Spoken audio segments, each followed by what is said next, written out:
التمسك بالأثر نجاه. السلام عليكم ورحمة الله وبركاته.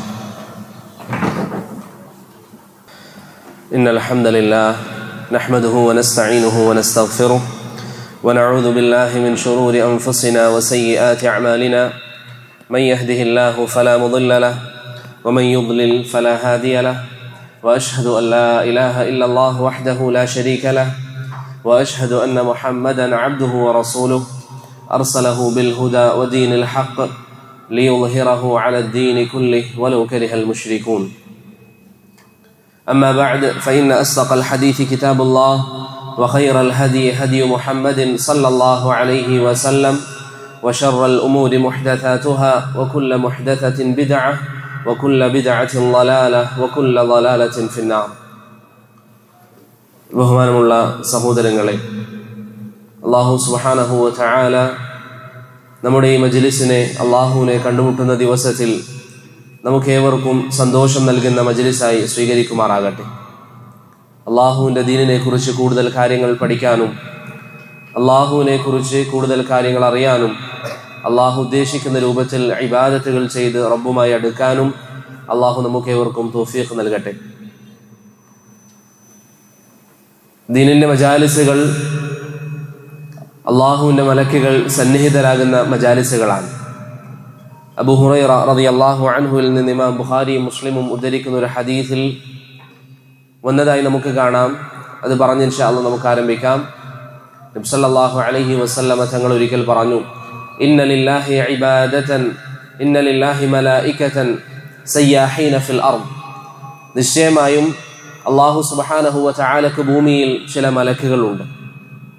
എന്താണ് അവരുടെ ജോലി? യതതബ്ബഊന മജാലിസ ദിക്ർ. അല്ലാഹുവിനെ കുറിച്ച് പറയുന്ന മജ്ലിസുകൾ തേടി അന്വേഷിച്ചു പോകുന്നവരായിരിക്കും അവർ. ഫൈദാ വജദു മജ്ലിസൻ ഫീഹി ദിക്റുൻ ഖഅദു മഅഹും. അല്ലാഹുവിനെ കുറിച്ച് പറയുന്ന സദസ്സുകൾ അവർ കണ്ടു കഴിഞ്ഞാൽ അവിടെ ചെന്നവർ ഇരിക്കും. അങ്ങനെ ആ മജ്ലിസ് കഴിഞ്ഞ് അള്ളാഹുവിലേക്ക് അവൻ തിരിച്ചു പോകുമ്പോൾ, മലക്കുകൾ അള്ളാഹുവിലേക്ക് തിരിച്ചു പോകുമ്പോൾ അള്ളാഹു അവരോട് ചോദിക്കും, നിങ്ങൾ എവിടെയായിരുന്നു? മലക്കുകൾ പറയും, അള്ളാഹുവെ, അള്ളാഹുവിനറിയാം. പക്ഷേ നബി സല്ലല്ലാഹു അലൈഹി വസല്ലമ പറയുകയാണ്, അള്ളാഹു അവരോട് ചോദിക്കും. മലക്കുകൾ പറയും, അള്ളാഹുവെ, ഭൂമിയിൽ നിന്റെ ചില അടിമകൾ ഉണ്ടായിരുന്നു. ഞാൻ പലപ്പോഴും ദർസുകളിൽ പറയാറുണ്ട്, യഹ്യ ഇബ്നു ബുക്കൈർ റഹിമഹുല്ലാ അബൂ സുറഅത്ത് അർ-റാസിയോട് പറഞ്ഞതുപോലെ, ഹദീസുകൾ നാം കേൾക്കുമ്പോൾ നമ്മുടെ മുന്നിൽ വന്ന് നബി സല്ലല്ലാഹു അലൈഹി വസല്ലം നമ്മോട് പറയുന്നതായി നാം ചിന്തിക്കുക. നമ്മോടാണ് പ്രവാചകൻ പറയുന്നത്. ഭൂമിയിൽ ചില അടിമകൾ അവർ മസ്ജിദിൽ ഇരിക്കും എന്ന് പറഞ്ഞാൽ നമ്മെക്കുറിച്ച് നാം ചിന്തിക്കുക. നാം ഇങ്ങനെ മസ്ജിദിൽ ഇരിക്കുന്നു, അള്ളാഹുവിനെ കുറിച്ച് പറയുന്ന സദസ്സിലിരിക്കുന്നു. മലക്കുകളോട് അള്ളാഹു ചോദിക്കുകയാണ്, നിങ്ങൾ എവിടെ നിന്നാണ് വരുന്നത്? മലക്കുകൾ പറയും, അള്ളാഹുവെ, ഭൂമിയിൽ നിന്റെ ചില അടിമകൾ നിന്നെക്കുറിച്ച് പറയുന്നുണ്ടായിരുന്നു. അള്ളാഹു ചോദിക്കും, എന്താണ് അവർ ചെയ്യുന്നത്? മലക്കുകൾ പറയും, യുസബ്ബിഹൂനക് വയുഹല്ലിലൂനക് വയുകബ്ബിറൂനക്. അള്ളാഹുവെ, അവർ നിന്നെ വാഴ്ത്തുകയാണ്, നിന്റെ പരിശുദ്ധിയെ അവർ പറയുകയാണ്, നീ ഏറ്റവും വലിയവനാണ് എന്ന ആശയം അവരവിടെ സ്ഥാപിക്കുകയാണ്. ശേഷം അള്ളാഹു സുബ്ഹാനഹു വ തആല മലക്കുകളോട് ചോദിക്കും, എന്താണ് ഇവരുടെ ആവശ്യം? എന്തിനാണ് അവരിങ്ങനെ ഇതൊക്കെ ചെയ്യുന്നത്? മസ്ജിദിൽ ഇരുന്ന് ഇങ്ങനെ അള്ളാഹുവിനെ കുറിച്ചൊക്കെ എന്തിനു വേണ്ടിയാണ് അവർ പഠിക്കുന്നത്? മലക്കുകൾ പറയും, അള്ളാഹുവെ, അവർക്കൊരാവശ്യമേ ഉള്ളൂ, അവർക്ക് നീ സ്വർഗം നൽകണം. ശേഷം അള്ളാഹു മലക്കുകളോട് ചോദിക്കും, വേറെ എന്തെങ്കിലും ആവശ്യം അവർക്കുണ്ടോ? മലക്കുകൾ പറയും, അള്ളാഹുവെ, അവർ നരകത്തിൽ നിന്ന് നിന്നോട് കാവൽ ചോദിക്കുകയാണ്, നരകമോചനം ചോദിക്കുന്നുണ്ട്. അള്ളാഹു ചോദിക്കും, വേറെ എന്തെങ്കിലും ആവശ്യം അവർക്കുണ്ടോ? മലക്കുകൾ അള്ളാഹുവിനോട് പറയും, അള്ളാഹുവെ, അവരുടെ പാപങ്ങൾ നീ അവർക്ക് വിട്ടുവീഴ്ച ചെയ്യണമെന്ന് അവർ ആഗ്രഹിക്കുന്നുണ്ട്. കാരണം പ്രിയപ്പെട്ടവരെ, ദീനിന്റെ സദസ്സിൽ ഇരിക്കുന്ന നാം ഓരോരുത്തരുടെയും ആഗ്രഹം എന്താണ്? സ്വർഗം വേണം, നരകത്തിൽ നിന്ന് മോചിക്കപ്പെടണം, അള്ളാഹുവിങ്കിൽ എത്തുമ്പോൾ പാപമില്ലാതെ റബ്ബിനെ കണ്ടുമുട്ടണം. ഈ 3 ആഗ്രഹങ്ങളാണ് നാം ഓരോരുത്തരുടെയും മനസ്സിലുള്ളത്. അള്ളാഹു സുബ്ഹാനഹു വ തആല പറയും, മലക്കുകളോട് പറയും, ആ മസ്ജിദിൽ ഇരുന്ന് അള്ളാഹുവിനെ കുറിച്ച് പറയാൻ, അള്ളാഹുവിനെ കുറിച്ച് പഠിക്കാൻ അവിടെ ഇരുന്ന ആളുകൾക്ക് ഞാനിതാ സ്വർഗം വാഗ്ദാനം ചെയ്യുന്നു, ഞാനിതാ അവരെ നരകത്തിൽ നിന്ന് മോചിപ്പിക്കാമെന്ന് വാഗ്ദാനം ചെയ്യുന്നു, ഞാൻ അവരുടെ പാപങ്ങൾ വിട്ടുവീഴ്ച ചെയ്തിരിക്കുന്നു എന്ന് അള്ളാഹു സുബ്ഹാനഹു വ തആല പറയുമെന്ന് റസൂലുള്ളാഹി സ്വല്ലല്ലാഹു അലൈഹി വസല്ലമ തങ്ങൾ പറഞ്ഞു. നിങ്ങളൊന്ന് ചിന്തിച്ചു നോക്കിയാൽ, ഈ ഒരു മജ്ലിസ് കഴിഞ്ഞ് നിങ്ങൾ തിരിച്ചു പോയാൽ, ഈ ഒരു മജ്ലിസ് കഴിഞ്ഞ് നിങ്ങൾ പിരിഞ്ഞു പോകുമ്പോൾ പ്രിയപ്പെട്ടവരെ, നിങ്ങളെക്കുറിച്ച് സംഭാഷണം നടത്തുന്നത് ആരും തമ്മിലാണ്? ആരൊക്കെയാണ് നിങ്ങളെക്കുറിച്ച് സംഭാഷണം നടത്തുന്നത്? അള്ളാഹുവും മലക്കുകളുമാണ്. അള്ളാഹുവും മലക്കുകൾ അവരുടെ സംസാരങ്ങളിൽ നിങ്ങൾക്കൊരു സ്ഥാനമുണ്ടാവുക എന്ന് പറയുന്നത് എത്ര വലിയ മഹത്വമാണ്.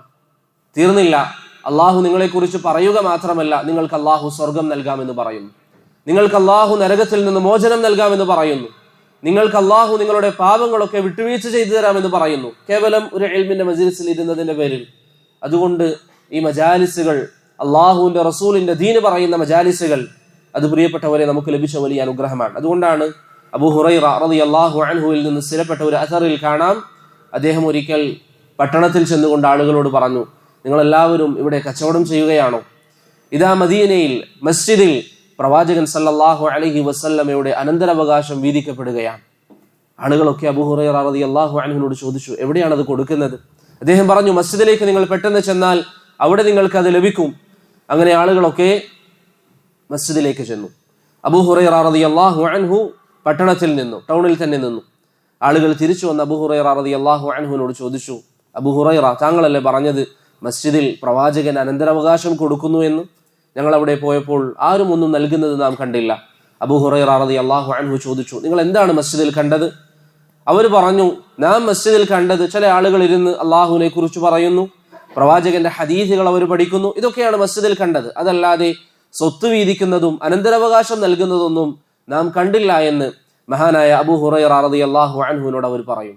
അബൂ ഹുറൈറ റളിയല്ലാഹു അൻഹു അവരോട് പറഞ്ഞു, ദാലിക മീറാസുൻ നബിയ്യ സല്ലല്ലാഹു അലൈഹി വസല്ലം, അതാണ് അള്ളാഹുവിന്റെ റസൂലിന്റെ അനന്തരാവകാശം. അതുകൊണ്ട് പ്രിയപ്പെട്ടവരെ, നിങ്ങളിവിടെ ഒരുമിച്ച് കൂടിയിരിക്കുന്നത്, അള്ളാഹുവിന്റെ ഈ മസ്ജിദിൽ നിങ്ങൾ വന്നിരിക്കുന്നത് ആ ദീന് പഠിക്കാനാണ്. നബി സല്ലല്ലാഹു അലൈഹി വസല്ലം തങ്ങൾ പറഞ്ഞു, നിങ്ങളിലേക്ക് ദീന് പഠിക്കാൻ ആളുകൾ ഭാവിയിൽ വന്നാൽ അവരോട് നിങ്ങൾ പറയുക, മർഹബൻ ബിവസിയ്യത്തി റസൂലില്ലാഹ്, പ്രവാചകൻ വസിയ്യത്ത് ചെയ്ത നിങ്ങളുടെ കാര്യത്തിൽ പ്രത്യേകം ശ്രദ്ധയുണ്ടാകണം എന്ന് നബി സല്ലല്ലാഹു അലൈഹി വസല്ലം വസിയ്യത്ത് ചെയ്ത നിങ്ങൾക്ക് സ്വാഗതമെന്ന് ദീന് പഠിക്കാൻ വരുന്നവരോട് പറയണമെന്ന് നബി സല്ലല്ലാഹു അലൈഹി വസല്ലം തങ്ങൾ പറയുന്നു. അതുകൊണ്ട് എനിക്ക് ആദ്യമായി എൻ്റെ സഹോദരങ്ങളോട് പറയാനുള്ളത്, മർഹബൻ ബിക്കും, മർഹബൻ ബി വസിയ്യത്തി റസൂലില്ലാഹ്, അള്ളാഹുവിന്റെ റസൂൽ സല്ലല്ലാഹു അലൈഹി വസല്ലം വസിയ്യത്ത് ചെയ്ത നിങ്ങൾക്കിതാ സ്വാഗതം. നേരത്തെ നാം പറഞ്ഞു വെച്ച അള്ളാഹുവും മലക്കുകളും തമ്മിലുള്ള സംഭാഷണം, ആ ഹദീസിന്റെ അവസാനത്തിൽ നമുക്ക് കാണാം, ഈ അടിമകൾക്ക് സ്വർഗവും നരകത്തിൽ നിന്നുള്ള മോചനവും പാപമോചനവും ഒക്കെ നൽകിയ ശേഷം അള്ളാഹുവിനോട് മലക്കുകൾ പറയും, മലക്കുകൾ, അള്ളാഹുവെ, ആ കൂട്ടത്തിൽ ഒരു വ്യക്തി ഉണ്ടായിരുന്നു. എൻ്റെ പ്രിയപ്പെട്ടവർ ശരിക്ക് ശ്രദ്ധിക്കുക, ആ കൂട്ടത്തിൽ ഒരു വ്യക്തി ഉണ്ടായിരുന്നു, യാ റബ്ബ് ഫീഹി അബ്ദുൽ ഖത്താ, ധാരാളക്കണക്കിന് പാപങ്ങൾ ചെയ്ത, നമുക്കിന്ന് മനസ്സിലാകുന്ന ഭാഷയിൽ പറഞ്ഞാൽ തെറ്റുകൾ ധാരാളമായി ചെയ്ത് പാപങ്ങളിൽ ധാരാളമായി ഏർപ്പെട്ട് ഒരു വ്യക്തി ആ സദസ്സിൽ വന്നിരുന്നിരുന്നു. ആ വ്യക്തിയുടെ ഉദ്ദേശം ഒരിക്കലും ഈ ദീനി മജ്‌ലിസിൽ വന്നിരിക്കുക എന്നതല്ല, മറിച്ച് അതിലൂടെ നടന്നു പോകുമ്പോൾ എല്ലാവരും അവിടെ ഇരിക്കുന്നു, ഞാനും അങ്ങ് ഇരിക്കാം എന്ന് കരുതി. അതല്ലെങ്കിൽ ഇങ്ങനെ എൻ്റെ സുഹൃത്തുക്കളൊക്കെ പോയി ഇരിക്കുന്നുണ്ട്, ഞാൻ എങ്ങനെ ഇരിക്കാതിരിക്കും എന്ന ചിന്തയിൽ അവിടേക്ക് ചെന്നവനാണ് അവൻ. അല്ലാഹു സുബ്ഹാനഹു വ തആല പറയും, അവരോട്, മലക്കുകളോട് പറയും, ഹുമുൽ ഖൗമു ലാ യഷ്ഖാ ബിഹിം ജലീസുഹും, ദീന് പഠിക്കുന്ന ആളുകളുടെ പ്രത്യേകത എന്താണെന്ന് പറഞ്ഞാൽ, അവരുടെ കൂടെ ഇരിക്കുന്നവർ ഏതേത് പാപങ്ങൾ ചെയ്യുന്നവരാണെങ്കിലും അവർക്കൊരിക്കലും നിരാശരാകേണ്ടി വരില്ല എന്ന് റസൂലുള്ളാഹി സ്വല്ലല്ലാഹു അലൈഹി വസല്ലമ തങ്ങൾ അള്ളാഹുവിൽ നിന്ന് ഉദ്ധരിക്കുന്ന ഈ ഹദീസിൽ പ്രിയപ്പെട്ടവരെ നമുക്ക് കാണാൻ സാധിക്കും. അതുകൊണ്ട് പ്രിയപ്പെട്ടവരെ, ദീനിന്റെ മജാലിസുകൾ സംഘടിപ്പിക്കുക എന്ന് പറയുന്നത്, അതിൽ പങ്കാളികളാവുക എന്ന് പറയുന്നത് പരലോകത്ത് റബ്ബിനെ കണ്ടുമുട്ടുമ്പോൾ നമുക്ക് വലിയ സന്തോഷം നൽകുന്ന കാര്യമാണ് എന്ന ബോധ്യത്തിൽ നാം ഈ കാര്യങ്ങൾ കേൾക്കുവാനും പഠിക്കാനും എല്ലാത്തിലും ഉപരി ജീവിതത്തിൽ പ്രാവർത്തികമാക്കാനും ശ്രമിക്കുക. അല്ലാഹു സുബ്ഹാനഹു വ തആല നമുക്കതിന് തൗഫീഖ് നൽകി അനുഗ്രഹിക്കുമാറാകട്ടെ. ഇന്നത്തെ നമ്മുടെ ദർസിന്റെ വിഷയം നിങ്ങൾക്കറിയാവുന്നതുപോലെ തന്നെ നവാഖിദുൽ ഇസ്ലാം എന്ന് പറയുന്ന ചെറിയൊരു റിസാലയാണ്. ഷെയ്ഖ് മുഹമ്മദ് ബിൻ അബ്ദുൽ വഹാബ് റഹിമഹുല്ലാ എഴുതിയിരിക്കുന്ന നവാഖിദുൽ ഇസ്ലാം എന്ന് പറയുന്ന റിസാലയാണ് ഇൻഷാ അള്ളാഹ് ഇന്ന് നാം വായിക്കാൻ ഇവിടെ തിരഞ്ഞെടുത്തിട്ടുള്ളത്. ഈ ഒരു കിതാബ് ഏറെ പ്രാധാന്യമുള്ള, നാം മനസ്സിലാക്കേണ്ട ചില കാര്യങ്ങളാണ് ഈ കിതാബിൽ മുഹമ്മദ് ബിൻ അബ്ദുൽ വഹാബ് റഹിമഹുല്ലാ ചർച്ച ചെയ്യുന്നത്. അതിൽ പ്രധാനപ്പെട്ട ചില ഭാഗങ്ങളാണ് ഇൻഷാ അള്ളാഹ് നമ്മുടെ ഇന്നത്തെ ദർസിൽ നാം പറയാൻ ഉദ്ദേശിക്കുന്നത്. സമയത്തിന്റെ പരിമിതി അനുസരിച്ച് നമുക്ക് ഇൻഷാ അള്ളാഹ് ചില കാര്യങ്ങൾ പറഞ്ഞ് നമുക്ക് നിർത്താം. ഇവിടെ ആദ്യമായി നവാഖിദുൽ ഇസ്ലാം എഴുതിയിരിക്കുന്ന അല്ലെങ്കിൽ നവാഖിദുൽ ഇസ്ലാമിനെ കുറിച്ച് പറയുന്നതിന് മുമ്പ് ഇത് എഴുതിയ മുഹമ്മദ് ബിൻ അബ്ദുൽ വഹാബ് റഹിമഹുല്ലയെ കുറിച്ച് ചില കാര്യങ്ങൾ നമുക്ക് മനസ്സിലാക്കാം. ആരായിരുന്നു മുഹമ്മദ് ബിൻ അബ്ദുൽ വഹാബ്? നമ്മൾ ധാരാളം കേൾക്കാറുള്ള അദ്ദേഹത്തിൻ്റെ കിതാബുകളൊക്കെ നാം പഠിക്കാറുണ്ട്. അദ്ദേഹത്തിൻ്റെ പേര് അൽ ഇമാം അല്ലെങ്കിൽ അദ്ദേഹത്തിൻ്റെ പേര് മുഹമ്മദ് ബിൻ അബ്ദുൽ വഹാബ് ഇബ്നു സുലൈമാൻ അത്തമീമി എന്നാണ്. മുഹമ്മദ് ബിൻ അബ്ദുൽ വഹാബ് ഇബ്നു സുലൈമാൻ അത്തമീമി എന്നാണ് അദ്ദേഹത്തിൻ്റെ പേര്. അദ്ദേഹത്തിൻ്റെ കുന്നിയത്ത് അബുൽ ഹസൻ. അദ്ദേഹത്തിൻ്റെ കുന്നിയത്ത് അബുൽ ഹസൻ എന്നതാണ്. ഇൻഷാ അല്ലാഹ് ഇന്നത്തെ ദർസ് കുറച്ച് വലുതായത് കൊണ്ട് തന്നെ ഞാൻ നിങ്ങളുടെ മുഷാറക്കയും കൂടി ഉണ്ടാകുന്നതാണ് നല്ലത്. ഞാൻ മാത്രം സംസാരിക്കുന്നതിന് പകരം നിങ്ങൾ കൂടി ഓരോ കാര്യങ്ങൾ നമ്മൾ പരസ്പരം അങ്ങോട്ടും ഇങ്ങോട്ടും കാര്യങ്ങൾ ഷെയർ ചെയ്ത് പഠിക്കുക എന്നതാണ് ഇൻഷാ അല്ലാഹ് ഇന്നത്തെ ദർസിൽ ഉദ്ദേശിക്കുന്നത്. അപ്പം അദ്ദേഹം പേര് മുഹമ്മദ്, അദ്ദേഹത്തിൻ്റെ വാപ്പ അബ്ദുൽ വഹാബ്, അദ്ദേഹത്തിൻ്റെ പിതാമഹൻ സുലൈമാൻ, അദ്ദേഹത്തിൻ്റെ ഗോത്രം തമീമി. ഒന്നാമത്തെ ചോദ്യം, ഈ തമീമി എന്ന് പറയുന്ന ഗോത്രം അവർക്ക് ഇസ്ലാമിലുള്ള സ്ഥാനം എന്താണ്? മുഹമ്മദ് ബിൻ അബ്ദുൽ വഹാബിൻ്റെ ഈ കുടുംബം തമീമി എന്ന് ചേർത്ത് പറയുന്ന ഈ കുടുംബത്തിന് ഇസ്ലാമിലുള്ള സ്ഥാനം എന്താണ്? അറിയുന്നവര് മുഷാറക്ക ചെയ്യാം. ഒന്നുകിൽ കൈ ഉയർത്താം. എല്ലാവർക്കും അറിയെങ്കിൽ കൈ ഉയർത്താൻ ഞാൻ ആരോടെങ്കിലും പറയും. ഇനി ആർക്കും അറിയില്ലെങ്കിൽ ഞാൻ തന്നെ പറയേണ്ടി വരും.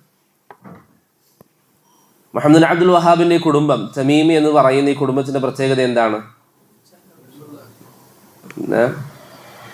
തുലാബുകൾക്ക് last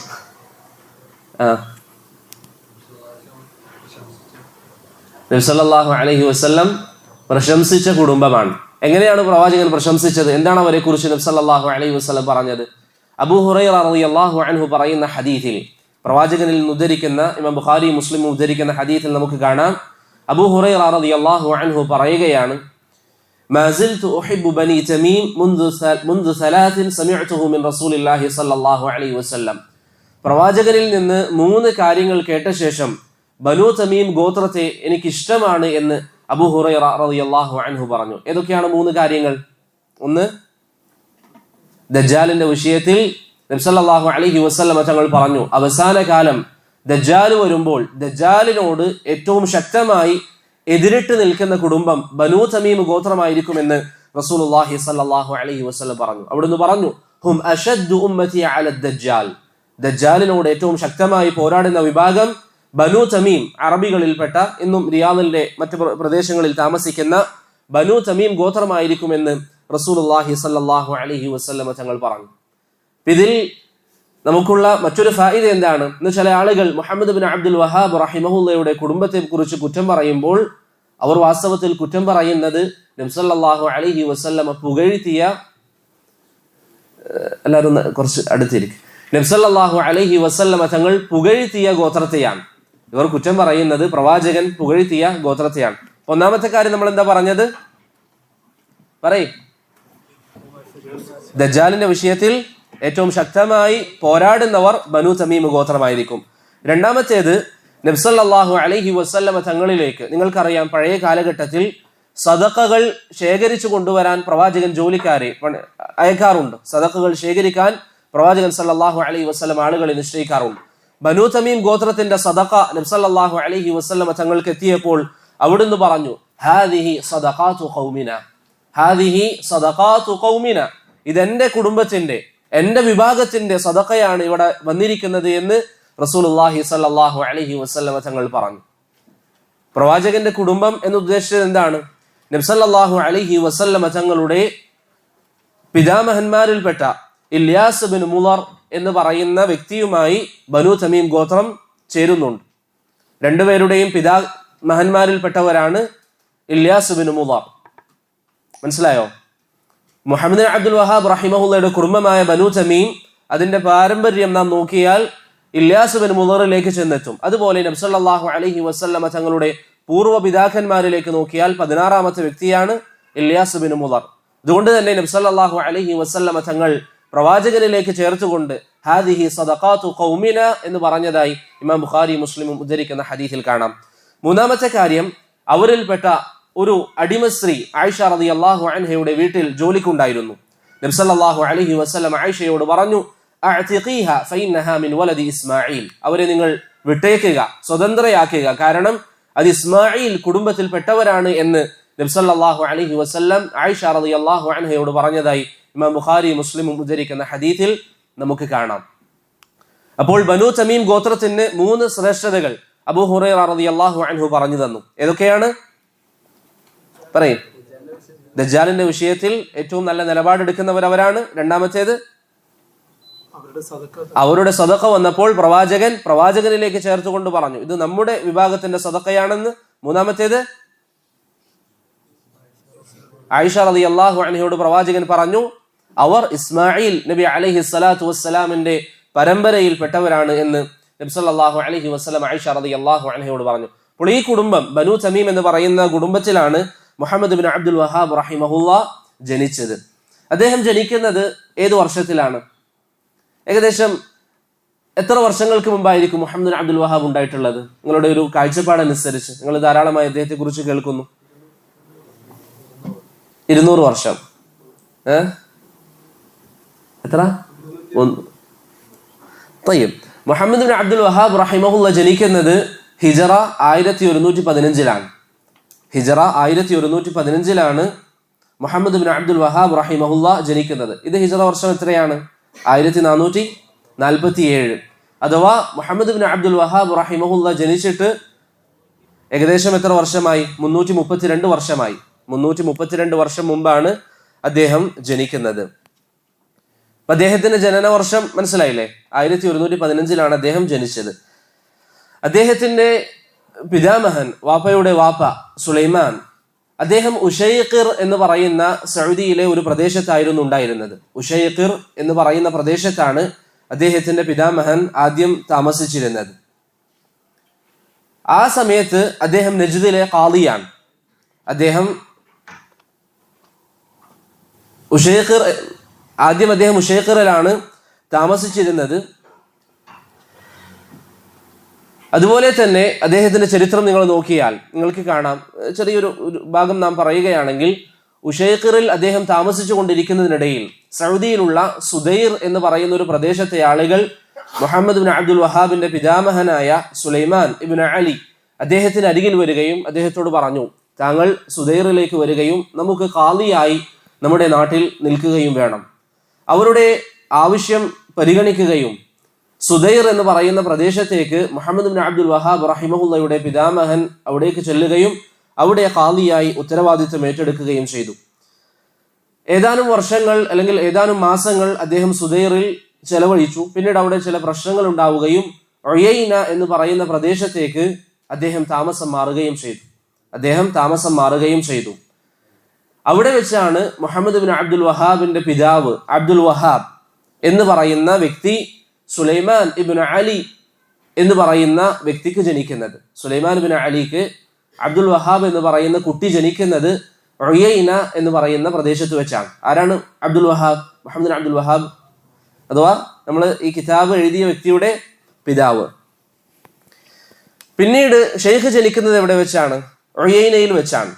Sheikh Muhammad bin Abdul Wahhab റഹിമഹുല്ലാഹ് ജനിക്കുന്നത് ഉയൈന എന്ന് പറയുന്ന സൗദിയിൽ ഇന്നും ആ സ്ഥലത്തിന്റെ പേര് ഉയൈന എന്നാണ്. നിങ്ങൾ ധാരാളമായി കേൾക്കാറുള്ള പ്രദേശമായിരിക്കും ദിറഇയ്യ. ദിറഇയ്യ എന്ന് പറയുന്നത് വളരെ വിശാലമായ ഒരു ഭാഗമാണ്. അതിൽ പ്രധാനമായും 2 പട്ടണങ്ങളാണുള്ളത്. ദിറഇയ്യയിൽ പ്രധാനമായും 2 പട്ടണങ്ങളാണ് അല്ലെങ്കിൽ 2 ഗ്രാമങ്ങളാണ് ഉള്ളത്. അതൊന്ന് ഉയൈനയും മറ്റൊന്ന് ജുബൈലയും. ഒന്ന് ഉയൈന, മറ്റൊന്ന് ജുബൈല. ദിറഇയ്യ എന്ന് പറയുന്ന വലിയൊരു പ്രദേശത്ത് ഉയൈന എന്ന് പറയുന്ന ഗ്രാമത്തിലാണ് മുഹമ്മദ് ബിൻ അബ്ദുൽ വഹാബ് റഹിമഹുല്ലാഹ് ജനിച്ചത്. ഇനി അത് അറിയാത്ത ആരെങ്കിലും ഉണ്ടെങ്കിൽ, ഉയൈന അല്ലെങ്കിൽ ദിറഇയ്യ ഭാഗം അറിയാത്ത ആരെങ്കിലും ഉണ്ടെങ്കിൽ, റിയാദിൽ നിന്ന് ഏകദേശം ഒരു 35 കിലോമീറ്റർ വിട്ടു നിൽക്കുന്ന സ്ഥലത്തിനാണ് ഈ ദിറഇയ്യ എന്ന് പറയുന്നത്. റിയാദ് എല്ലാവരും അറിയുന്ന സ്ഥലമാണ്. റിയാദിൽ നിന്ന് ഒരു 35 കിലോമീറ്റർ യാത്ര ചെയ്താൽ എത്തുന്ന സ്ഥലമാണ് ദിറഇയ്യ അല്ലെങ്കിൽ ഉയൈന എന്ന് പറയുന്ന ഈ പ്രദേശം. അവിടെയാണ് മുഹമ്മദ് ബിൻ അബ്ദുൽ വഹാബ് റഹിമഹുല്ലാഹ് ജനിക്കുന്നത്. അങ്ങനെ മുഹമ്മദ് ബിൻ അബ്ദുൽ വഹാബ് റഹിമഹുല്ലാഹ്, ചിലരൊക്കെ അദ്ദേഹത്തെ വിമർശിച്ചുകൊണ്ട് പറയാറുണ്ട്, അദ്ദേഹം ചെറുപ്പത്തിൽ പഠിച്ചിരുന്നില്ല, അദ്ദേഹത്തിൻ്റെതായ ചില ചിന്താഗതികൾ കൊണ്ടുവന്ന വ്യക്തിയാണെന്നൊക്കെ പറയാറുണ്ട്. പക്ഷെ അദ്ദേഹത്തിന്റെ ചരിത്രം നിങ്ങൾ നോക്കിയാൽ അദ്ദേഹത്തിന്റെ വീട്ടുകാർ, അദ്ദേഹത്തിന്റെ വീട്ടിലുള്ളവർ, അവരെല്ലാവരും ഇൽമിയായ മേഖലയിൽ വലിയ സേവനങ്ങൾ സമർപ്പിച്ച ആളുകളാണ്. അദ്ദേഹത്തിന്റെ പിതാമഹൻ സുലൈമാൻ ബിൻ അലിയെ കുറിച്ച് നമ്മൾ പറഞ്ഞു, അദ്ദേഹം ഖാദിയായിരുന്നു. അതുപോലെ തന്നെ മുഹമ്മദ് ബിൻ അബ്ദുൽ വഹാബ് റഹിമഹുല്ലയുടെ പിതാവ് അബ്ദുൽ വഹാബ് റഹിമഹുല്ല, അദ്ദേഹവും 28 വർഷത്തോളം ഖാദിയായിരുന്നു. അങ്ങനെ മുഹമ്മദ് ബിൻ അബ്ദുൽ വഹാബ് റഹിമഹുല്ല ആദ്യം തന്റെ പിതാവിൽ നിന്ന് പഠിച്ചു. പരിശുദ്ധമായ ഖുർആൻ 10 വയസ്സ് തികയുന്നതിന് മുമ്പ് ഖുർആൻ ഹിഫ്ള് ചെയ്തു. ഫിഖ്ഹ്, ഹംബലി ഫിഖ്ഹിൽ ധാരാളമായി അദ്ദേഹം പഠിക്കുകയും ചെയ്തു. ഈ സമയം മുഹമ്മദ് ബിൻ അബ്ദുൽ വഹാബിന്റെ ചെറുപ്പകാലത്തെ കുറിച്ച് നിങ്ങൾ വായിച്ചു നോക്കിയാൽ വളരെ വ്യക്തമായി നമുക്ക് ബോധ്യപ്പെടുന്ന ഒരു കാര്യമാണ്. ആ സമയം അദ്ദേഹം താമസിച്ചിരുന്ന ഒരു പശ്ചാത്തലം നിങ്ങൾ വായിച്ചാൽ ഫിഖ്ഹിന് നല്ല പ്രാധാന്യം നൽകുന്ന ഒരു സമ്പ്രദായം അവിടെ ഉണ്ടായിരുന്നു. എന്നാൽ അഖീദയിലുള്ള ചർച്ചകൾ അവിടെയില്ല, ഹദീസിന്റെ വിഷയത്തിലുള്ള ചർച്ചകൾ അവിടെയില്ല. ഫിഖ്ഹ് ആയിരുന്നു എല്ലാവരും ഏറ്റവും അധികം ശ്രദ്ധിച്ചിരുന്നത്. ആ ഒരു പശ്ചാത്തലത്തിലാണ് മുഹമ്മദ് ബിൻ അബ്ദുൽ വഹാബ് റഹിമഹുല്ല ജനിച്ചത്. അങ്ങനെ അദ്ദേഹം ഫിഖ്ഹ് നന്നായി പഠിച്ചു. പരിശുദ്ധമായ ഖുർആൻ അദ്ദേഹം ഹിഫ്ള് ചെയ്യുകയും ചെയ്തു. അങ്ങനെ ഒരിക്കൽ അദ്ദേഹത്തിന്റെ പിതാവിനോട് അദ്ദേഹം ഹജ്ജ് ചെയ്യാൻ അനുമതി ചോദിക്കുകയും അദ്ദേഹത്തിന്റെ പ്രദേശമായ ദിറഇയ്യയിൽ നിന്ന് അല്ലെങ്കിൽ ഉയൈനയിൽ നിന്ന് അദ്ദേഹം മക്ക ലക്ഷ്യമാക്കി പുറപ്പെടുകയും ഹജ്ജ് നിർവഹിക്കുകയും ചെയ്തു. ഹജ്ജിന് ശേഷം അദ്ദേഹം മദീനയിലേക്ക് പുറപ്പെട്ടു. ഇവിടെയൊക്കെ നമ്മുടെ മനസ്സിലുണ്ടാകേണ്ട ഒരു ചിത്രം എന്താണ്? ഇപ്പോൾ അദ്ദേഹത്തിന് ആകെ അറിയുന്ന കാര്യം ഫിഖ്ഹ്, ഹംബലി ഫിഖ്ഹ് അറിയാം, അതുപോലെ തന്നെ ഖുർആൻ അദ്ദേഹം ഹിഫ്ള് ചെയ്തിട്ടുണ്ട്. അഹ്ലുസുന്നയുടെ അഖീദയെ കുറിച്ചുള്ള ചർച്ചകളും മറ്റുമൊന്നും അദ്ദേഹത്തെ സംബന്ധിച്ചിടത്തോളം ഈ സമയം അദ്ദേഹത്തിന് വലിയ ധാരണയില്ലായിരുന്നു. മദീനയിൽ അദ്ദേഹം എത്തിയ ശേഷം അഹ്ലുസുന്നയുടെ 2 പണ്ഡിതന്മാരെ അവിടെ വെച്ച് അദ്ദേഹം കണ്ടുമുട്ടി. അവരാരൊക്കെയാണ്? ഒന്ന് മുഹമ്മദ് ഹയ അസ്സിന്ദി റഹിമഹുല്ല, രണ്ടാമത്തേത് അബ്ദുല്ലാഹ് ഇബ്നു ഇബ്രാഹിം അസ്സുബൈദി. ഈ 2 ആളുകളെ മദീനയിൽ വെച്ച് കണ്ടുമുട്ടുകയും അവരുടെ അരികിൽ ഏതാനും മാസങ്ങൾ ചെലവഴിക്കുകയും അവരാണ് മുഹമ്മദ് ബിൻ അബ്ദുൽ വഹാബ് റഹിമഹുല്ലക്ക് സലഫി അഖീദയെ കുറിച്ചും തൗഹീദിനെ കുറിച്ചും ഒക്കെ ആദ്യ പാഠങ്ങൾ നൽകുന്നത് ഈ 2 പേരാണ്. അതിലേറ്റവും പ്രധാനപ്പെട്ടത് മുഹമ്മദ് ഹയ അസ്സിന്ദി റഹിമഹുല്ലയാണ്.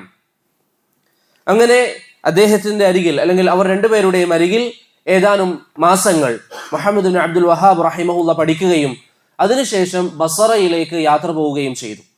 നിങ്ങളുടെ മനസ്സിൽ ആ ഒരു പിക്ചർ ഉണ്ടാകണം. ഉയൈനയിൽ ജനിച്ചു, പിന്നീട് മക്കയിലേക്ക് വന്നു, മദീനയിലേക്ക് വരുന്നു. അവിടെ വെച്ചാണ് അദ്ദേഹം സലഫി അഖീദയെ കുറിച്ച് പരിചയപ്പെടുന്നത്. പിന്നീട് അദ്ദേഹം ബസറയിലേക്ക് പോയി. എവിടെയാണ് ബസറ? ഏത് രാജ്യത്തിലാണ്? ഇറാഖിലേക്ക് മുഹമ്മദ് ബിൻ അബ്ദുൽ വഹാബ് റഹിമഹുല്ല യാത്ര ചെയ്യുകയും അവിടെ ഷെയ്ഖ് മുഹമ്മദ് അൽ മജ്മൂഇ റഹിമഹുല്ലയുടെ അരികിൽ പഠിക്കുകയും ചെയ്തു. മുഹമ്മദ് അൽ മജ്മൂഇ എന്ന് പറയുന്നത് അഹ്ലുസുന്നയുടെ ആ കാലഘട്ടത്തിൽ ജീവിച്ചിരുന്ന വലിയൊരു പണ്ഡിതനായിരുന്നു. മുഹമ്മദ് അൽ മജ്മൂഇ റഹിമഹുല്ല. അദ്ദേഹം ത്വൽഹത്ത് ബിൻ അബ്ദുല്ലാഹ് റളിയല്ലാഹു അൻഹുവിന്റെ കുടുംബത്തിൽപ്പെട്ട വ്യക്തിയാണ്. ആരാണ് ത്വൽഹ?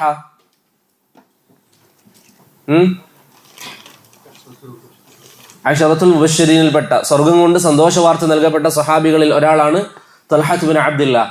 അദ്ദേഹത്തിന്റെ കുടുംബ പരമ്പരയിൽപ്പെട്ട മുഹമ്മദ് അൽ മജ്മൂഇ റഹിമഹുല്ലയുടെ അരികിൽ മുഹമ്മദ് ബിൻ അബ്ദുൽ വഹാബ് റഹിമഹുല്ല ഏതാനും വർഷങ്ങൾ ചെലവഴിച്ചു. ഈ സമയം അദ്ദേഹം ബസറയിലായിരിക്കെയാണ് അദ്ദേഹം കിതാബു തൗഹീദ് എന്ന് പറയുന്ന നമുക്കെല്ലാവർക്കും പരിചയമുള്ള ഈ വളരെ പ്രധാനപ്പെട്ട ഗ്രന്ഥം രചിക്കുന്നത് എന്ന് അദ്ദേഹത്തിന്റെ പേരക്കുട്ടി Abdurrahman bin Hasan ibn Muhammad bin Abdul Wahhab റഹിമഹുല്ല പറയുന്നതായി കാണാം. ബസറയിൽ വെച്ചാണ് കിതാബു തൗഹീദ് അദ്ദേഹം എഴുതിയിരിക്കുന്നത്. അങ്ങനെ പ്രിയപ്പെട്ടവരെ, അദ്ദേഹം അഹ്ലുസുന്നയുടെ അഖീദ പഠിച്ചു. ഈ അഖീദ പറയേണ്ടതിന്റെ ആവശ്യകത പഠിച്ചു. ബസറയിൽ അദ്ദേഹം ദഅവത്ത് ആരംഭിച്ചു. ബസറയിലുള്ള ആളുകൾക്ക് ഷിർക്കിൽ നിന്ന് അല്ലെങ്കിൽ ഷിർക്കിന്റെ ഗൗരവത്തെക്കുറിച്ച് മുഹമ്മദ് ബിൻ അബ്ദുൽ വഹാബ് റഹിമഹുല്ല പറഞ്ഞു കൊടുക്കാൻ വേണ്ടി തുടങ്ങി. അങ്ങനെ ബസറയിലുള്ള ആളുകൾ മുഹമ്മദ് ബിൻ അബ്ദുൽ വഹാബിനെതിരിൽ സംസാരിക്കാൻ വേണ്ടി തുടങ്ങി. ആളുകൾ അദ്ദേഹത്തെ പ്രയാസപ്പെടുത്താനും നാട്ടിൽ നിന്ന് പുറത്താക്കണമെന്നൊക്കെ പറഞ്ഞ് ആളുകൾ പലതരത്തിലുള്ള പ്രശ്നങ്ങൾ ബസറയിൽ ഉണ്ടാക്കി. അങ്ങനെ അദ്ദേഹം നേരെ ചെന്നത് എവിടേക്കാണ്? അൽ അഹ്സായിലേക്കാണ്. അൽ അഹ്സ എവിടെയാണ്? സൗദിയിൽ. ഇന്നത്തെ ദമാമിന്റെ ഭാഗത്താണ് അൽ അഹ്സ എന്ന് പറയുന്ന പ്രദേശം. അങ്ങനെ അൽ അഹ്സായിൽ ചെല്ലുകയും കുറച്ചു കാലം അവിടെ കഴിച്ചു കൂട്ടുകയും ചെയ്തു. അവിടെ വെച്ചാണ് അബ്ദുല്ലാഹിബ്നു ഫൈറൂസ് എന്ന് പറയുന്ന അൽ അഹ്സായിലുള്ള ഒരു പണ്ഡിതനുമായി പരിചയപ്പെടുന്നത്. അബ്ദുല്ലാഹിബ്നു ഫൈറൂസിന്റെ അരികിൽ മുഹമ്മദ് ബിൻ അബ്ദുൽ വഹാബ് റഹിമഹുല്ല ചെന്നപ്പോൾ അദ്ദേഹത്തിന്റെ വീട്ടിൽ ഒരു ലൈബ്രറി, ചെറിയൊരു ലൈബ്രറി ഉണ്ട്. അവിടെ കയറി നോക്കിയപ്പോൾ ആദ്യമായി മുഹമ്മദ് ബിൻ അബ്ദുൽ വഹാബ് റഹിമഹുല്ല ഷെയ്ഖുൽ ഇസ്ലാം ഇബ്നു തൈമിയ്യയുടെയും ഇബ്നുൽ ഖയ്യിമിന്റെയും കിതാബുകൾ അവിടെ കണ്ടു. അങ്ങനെ ഈ കിതാബുകൾ അദ്ദേഹം വായിക്കുകയും ആ കിതാബുകളോട് വലിയ ഇഷ്ടം തോന്നുകയും, കാരണം ഇബ്നു തൈമിയ്യയും ഇബ്നുൽ ഖയ്യിമും തൗഹീദിന് വേണ്ടി എത്രമാത്രം ശബ്ദിച്ചിരുന്നു എന്നുള്ളത് നമുക്ക് എല്ലാവർക്കും അറിയാം. അങ്ങനെ അവരുടെ കിതാബുകൾ വായിച്ച് മുഹമ്മദ് ബിൻ അബ്ദുൽ വഹാബ് റഹിമഹുല്ല ധാരാളം കാര്യങ്ങൾ മനസ്സിലാക്കുകയും ചെയ്തു. പിന്നീട് അദ്ദേഹം ദമാമിൽ നിന്ന് അല്ലെങ്കിൽ അൽ അഹ്സായിൽ നിന്ന് അദ്ദേഹത്തിന്റെ നാട്ടിലേക്ക് ദർഇയ ഭാഗത്തേക്ക് അദ്ദേഹം തിരിച്ചു വന്നു. അന്ന് അദ്ദേഹത്തിന്റെ പിതാവ് ഹുറൈമല എന്ന് പറയുന്ന പ്രദേശത്തെ ഖാദിയായിരുന്നു. ഹുറൈമല എന്ന് പറയുന്ന പ്രദേശത്തെ ഖാദിയായിരുന്നു. അദ്ദേഹം തിരിച്ചു വന്ന ശേഷം എന്താണ് ചെയ്തത്? അദ്ദേഹത്തിന്റെ ഉപ്പയുടെ അരികിൽ പഠനം ആരംഭിച്ചു. മുമ്പ് പഠിച്ചിട്ടുണ്ട്, നന്നായി പഠിച്ച ശേഷം വീണ്ടും അദ്ദേഹത്തിന്റെ പിതാവിന്റെ അരികിൽ പഠനം ആരംഭിച്ചു. പക്ഷെ ഈ സമയം അദ്ദേഹം ഒരു സമയം മാറ്റിവെക്കുകയും ബാക്കിയുള്ള കിതാബുകൾ അദ്ദേഹത്തിന് ഷെയ്ഖുൽ ഇസ്ലാം ഇബ്നുൽ ഖയ്യിം, ഇബ്നു തൈമിയ്യ അവരുടെ കിതാബുകൾ വായിക്കാൻ ഒരു സമയം മുഹമ്മദ് ബിൻ അബ്ദുൽ വഹാബ് റഹിമഹുല്ല കണ്ടെത്തി. അപ്പൊ പൊതുവെ ഉപ്പയുടെ അരികിൽ പഠിക്കുന്നതിന് പുറമെ ഒരു സമയം മാറ്റിവെക്കുകയും മുഹമ്മദ് ബിൻ അബ്ദുൽ വഹാബ് റഹിമഹുല്ല, ഇബ്നുൽ ഖയ്യിം, ഇബ്നു തൈമിയ്യ എന്നീ ഉലമാക്കളുടെ കിതാബുകൾ വായിക്കുകയും ചെയ്യും. അങ്ങനെ തൗഹീദിന്റെ ആശയങ്ങൾ മനസ്സിലാക്കി ആ സമയം നജ്ദ് ഭാഗങ്ങളിൽ നിലനിന്നിരുന്ന ബിദ്അത്തിന്റെ ആശയങ്ങൾക്കെതിരിൽ മുഹമ്മദ് ബിൻ അബ്ദുൽ വഹാബ് റഹിമഹുല്ല സംസാരിക്കാൻ വേണ്ടി തുടങ്ങി. പരസ്യമായി അദ്ദേഹം ദഅവത്തിനിറങ്ങി. പ്രിയപ്പെട്ടവരെ, അദ്ദേഹത്തിന്റെ ചരിത്രങ്ങളിൽ നമുക്ക് ധാരാളം പാഠങ്ങളുണ്ട്. അദ്ദേഹം ദഅവത്തിനിറങ്ങുകയും ആളുകൾക്ക് ഈ തൗഹീദ് പറഞ്ഞു കൊടുക്കുകയും ചെയ്തപ്പോൾ ആദ്യമായി അദ്ദേഹത്തെ എതിർത്തത് ആരായിരുന്നു? അദ്ദേഹത്തിന്റെ വാപ്പയാണ്. അദ്ദേഹത്തിന്റെ വാപ്പ പറഞ്ഞു, നിനക്ക് ഈ കാര്യങ്ങൾ വിശ്വസിക്കാം, പക്ഷെ ആളുകളെ ഇതിലേക്ക് ക്ഷണിക്കരുത്, ആളുകൾക്കിടയിൽ പ്രയാസങ്ങൾ ഉണ്ടാക്കരുത്. അദ്ദേഹത്തിന്റെ വാപ്പ അദ്ദേഹത്തെ ദഅവത്തിനെ തൊട്ട് തടഞ്ഞു. പക്ഷെ അദ്ദേഹം അത് പരിപൂർണമായി ചെവികൊണ്ടില്ല. കാരണം ആളുകൾക്ക് ഈ ദീൻ എത്തിച്ചു കൊടുക്കുക എന്നുള്ളത് വലിയ ബാധ്യതയാണ്. അങ്ങനെ അദ്ദേഹം ചെറിയ രീതിയിലൊക്കെ ദഅവത്ത് തുടർന്നു. അദ്ദേഹം ഉദ്ദേശിച്ച രീതിയിൽ അദ്ദേഹത്തിന് ദഅവത്ത് ചെയ്യാൻ സാധിച്ചിരുന്നില്ല. ഹിജറ 1153 അദ്ദേഹത്തിന്റെ വാപ്പ മരണപ്പെട്ടു. ഹിജറ 1153 അദ്ദേഹത്തിന്റെ വാപ്പ മരണപ്പെട്ടു. അന്ന് അദ്ദേഹത്തിന്റെ വയസ്സ് എത്രയാണ്? 38 വയസ്സായിരുന്നു. അന്ന് അദ്ദേഹത്തിന്റെ വയസ്സ് 38 വയസ്സായിരുന്നു. 38 വയസ്സുള്ളപ്പോഴാണ് മുഹമ്മദ് ബിൻ അബ്ദുൽ വഹാബ് റഹിമഹുല്ലയുടെ ഉപ്പ അബ്ദുൽ വഹാബ് റഹിമഹുല്ല മരണപ്പെടുന്നത്. അതിനുശേഷമാണ് പ്രിയപ്പെട്ടവരെ അദ്ദേഹത്തിന്റെ ദഅവത്ത് വളരെയധികം വ്യാപിക്കാൻ വേണ്ടി തുടങ്ങിയത്. എല്ലായിടത്തേക്കും അദ്ദേഹം ചെന്ന് ദഅവത്ത് നടത്താൻ വേണ്ടി തുടങ്ങി. ആളുകളെ തൗഹീദിലേക്ക് ക്ഷണിക്കാൻ വേണ്ടി തുടങ്ങി. ജനങ്ങൾക്ക് അള്ളാഹുവിന്റെ ഖുർആനും നബി സല്ലല്ലാഹു അലൈഹി വസല്ലമയുടെ സുന്നത്തും നന്നായി വിശദീകരിച്ചു കൊടുക്കാൻ വേണ്ടി തുടങ്ങി. ഈ സമയം ആളുകളോട് അദ്ദേഹം പറയുന്നത് എന്താണ്? ഖാല അല്ലാഹ്, ഖാല റസൂലുള്ളാഹ്. ഏതെങ്കിലും ഷെയ്ഖ് പറഞ്ഞു എന്ന് പറഞ്ഞല്ല ക്ഷണിക്കുന്നത്. ത്വരീഖത്തുകളിലേക്കല്ല അദ്ദേഹത്തിന്റെ ക്ഷണം, മറിച്ച് അദ്ദേഹത്തിന്റെ ക്ഷണം ഖുർആനിലേക്കും സുന്നത്തിലേക്കുമാണ്. അതാണ് അഹ്ലുസുന്നയുടെ ദഅവത്തിന്റെ ഏറ്റവും വലിയ സവിശേഷത എന്ന് പറയുന്നത്. മുഹമ്മദ് ബിൻ അബ്ദുൽ വഹാബ് റഹിമഹുല്ല ഖുർആനും സുന്നത്തും ജനങ്ങൾക്ക് പറഞ്ഞു കൊടുക്കാൻ ആരംഭിച്ചു. ആളുകളൊക്കെ ഈ ആശയങ്ങൾ കേൾക്കുമ്പോൾ അത് സ്വീകരിക്കാൻ വേണ്ടി തുടങ്ങി. ഇതിൽ നമുക്കുള്ള പാഠം എന്താണ്? എന്റെ പ്രിയപ്പെട്ട സഹോദരങ്ങൾ, നമ്മുടെ ദഅവ ജീവിതത്തിൽ ആളുകളിലേക്ക് നാം സംസാരിക്കാൻ വേണ്ടി പോകുമ്പോൾ പ്രിയപ്പെട്ടവരെ, ഖുർആനിനും സുന്നത്തിനും നാം ബഹുമാനം കൊടുത്തുകൊണ്ടാണ് നമ്മുടെ ദഅവത്ത് നടത്തുന്നത് എന്നൊരു ബോധം ആളുകൾക്ക് ഉണ്ടാക്കി കൊടുക്കാൻ നാം ശ്രമിക്കണം. അങ്ങനെ ആളുകൾക്ക് നാം മനസ്സിലാക്കി കൊടുക്കണം, ഖുർആനിലേക്കും സുന്നത്തിലേക്കുമാണ് ആളുകളെ നാം ക്ഷണിക്കുന്നത്. മുഹമ്മദ് ബിൻ അബ്ദുൽ വഹാബ് റഹിമഹുല്ല ഈ രൂപത്തിൽ നന്നായി ദഅവത്ത് നടത്തി. ആളുകളൊക്കെ അത് സ്വീകരിച്ചു. കാരണം ഖുർആനും സുന്നത്തും അനുസരിച്ച് നാം ദഅവത്ത് നടത്തിയാൽ നമ്മുടെ ദേഹേച്ഛകളെ മാറ്റി നിർത്തി എങ്ങനെയെങ്കിലും നാം വിജയിക്കണം, നാം ധാരാളമായി കാണണം, നാം ഒരാളുടെ മുമ്പിലും പരാജയപ്പെടാൻ പാടില്ല എന്ന ചിന്തക്കുപരി അള്ളാഹുവിന്റെ ദീൻ ഇവിടെ ഉയരണം, ലാ ഇലാഹ ഇല്ലല്ലാഹ് ഇവിടെ പ്രഖ്യാപിക്കപ്പെടണം, അള്ളാഹു മാത്രം ഇവിടെ ആരാധിക്കപ്പെടണം എന്ന ചിന്താഗതിയിൽ നാം ദഅവത്ത് നടത്തിയാൽ മുആദ് ഇബ്നു ജബൽ റളിയല്ലാഹു അൻഹു യസീദ് ഇബ്നു ഉമൈറയോട് പറഞ്ഞതുപോലെ ഫഇന്ന അലൽ ഹഖ് നൂറ, നിശ്ചയമായും അല്ലാഹു സുബ്ഹാനഹു വ തആല ഹഖിന്, സത്യത്തിന് ഒരു പ്രകാശം നൽകിയിട്ടുണ്ട്. ആ പ്രകാശം ജനങ്ങൾ കണ്ടെത്തും, ആ പ്രകാശം ജനങ്ങൾ മനസ്സിലാക്കുക തന്നെ ചെയ്യും. അതുകൊണ്ട് മുഹമ്മദ് ബിൻ അബ്ദുൽ വഹാബ് റഹിമഹുല്ല ഖുർആനിലേക്കും സുന്നത്തിലേക്കും ദഅവത്ത് നടത്തിയപ്പോൾ ധാരാളം ആളുകൾ അദ്ദേഹത്തിന്റെ ദഅവത്ത് സ്വീകരിക്കാൻ വേണ്ടി ആരംഭിച്ചു. അതുകൊണ്ട് പ്രിയപ്പെട്ടവരെ, ഞാൻ നേരത്തെ പറഞ്ഞതുപോലെ ഈ ചരിത്രങ്ങളൊക്കെ നാം പറയുന്നതിന്റെ പിന്നിലെ ഏറ്റവും വലിയ ലക്ഷ്യം എന്താണ്? അദ്ദേഹത്തിന്റെ ചരിത്രം മനസ്സിലാക്കുക എന്നതിലുപരി അതിലെ പാഠങ്ങൾ നാം ഉൾക്കൊള്ളുക എന്നുള്ളതാണ്. ഇഖ്ലാസോടുകൂടി നബി സല്ലല്ലാഹു അലൈഹി വസല്ലമയുടെ സുന്നത്തനുസരിച്ച് സഹാബത്ത് ദീൻ മനസ്സിലാക്കിയതുപോലെ ഈ ദീനിന്റെ പ്രചാരണത്തിന് നാം ഇറങ്ങിയാൽ അല്ലാഹു സുബ്ഹാനഹു വ തആല നമുക്കതിന് തൗഫീഖ് നൽകും. ഖുർആനും സുന്നത്തും എത്രമാത്രം നാം മുറുകെ പിടിക്കുന്നുവോ അതാണ് നമ്മുടെ വിജയം. നമ്മുടെ ബുദ്ധിയും മറ്റു കാര്യങ്ങളുമൊക്കെ രണ്ടാം സ്ഥാനത്താണ്. അതുകൊണ്ട് നിങ്ങൾ നോക്കൂ, ഇമാം അഹ്മദിന്റെ കാലഘട്ടത്തിൽ ജീവിച്ച വ്യക്തിയാണ് ഹുസൈൻ അൽ കറാബീസി. ഹുസൈൻ അൽ കറാബീസി ഷാഫിഈ മദ്ഹബിലെ വലിയ പണ്ഡിതനായിരുന്നു.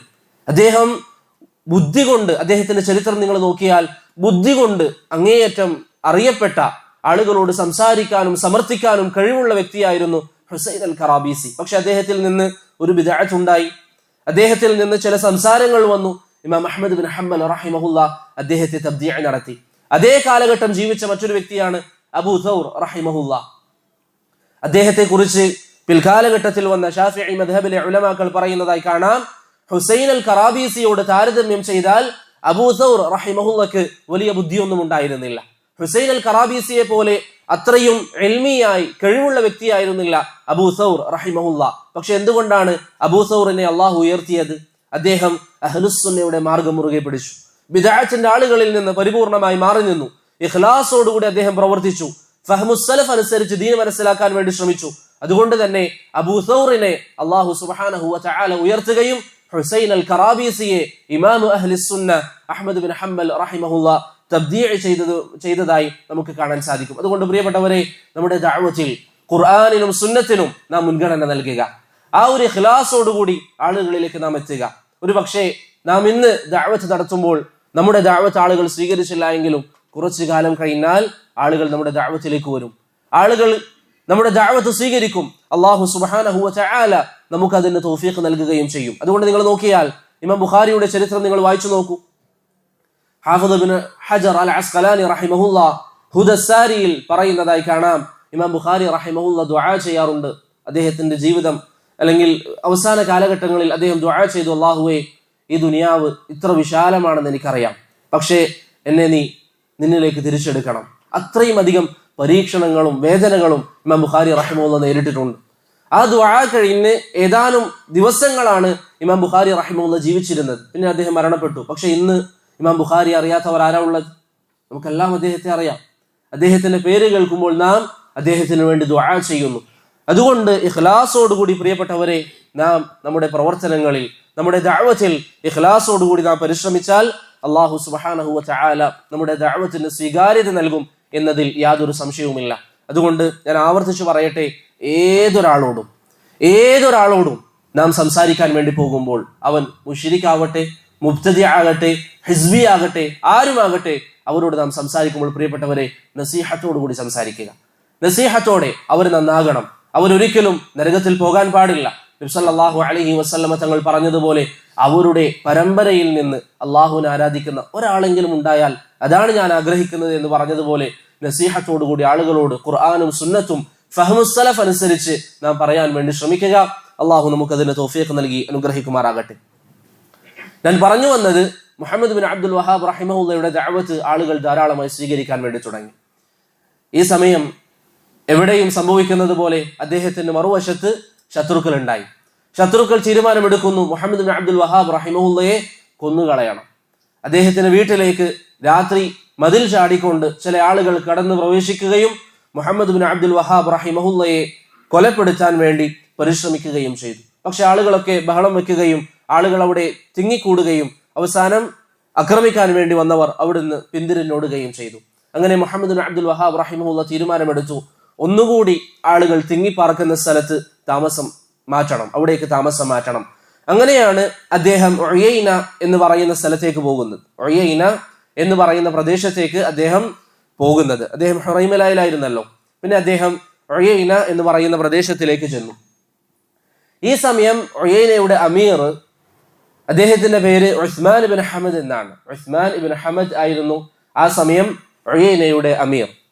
മുഹമ്മദ് ബിൻ അബ്ദുൽ വഹാബ് റഹിമഹുല്ലയുടെ ദഅവത്തിന് ഇത്രമാത്രം സ്വീകാര്യത ലഭിച്ചത് കണ്ടപ്പോൾ ഉയൈനയുടെ അമീർ മുഹമ്മദ് ബിൻ അബ്ദുൽ വഹാബ് റഹിമഹുല്ലയെ അവിടെ സ്വീകരിച്ചു. എന്നിട്ട് അദ്ദേഹത്തോട് പറഞ്ഞു, താങ്കൾക്ക് ദഅവത്തിന് ആവശ്യമായ ഏത് സൗകര്യവും ചെയ്തു തരാൻ നാം തയ്യാറാണ്.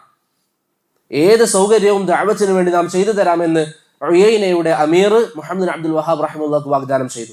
അങ്ങനെ അദ്ദേഹം ദഅവത്ത് ഒന്നുകൂടി ശക്തമായി നടത്തി. അവിടെ അള്ളാഹുവിന് പുറമെ ആരാധിക്കപ്പെട്ടിരുന്ന ചില ഖബറുകൾ ഉണ്ടായിരുന്നു. ആ ഖബറുകൾ അദ്ദേഹം തകർത്തു.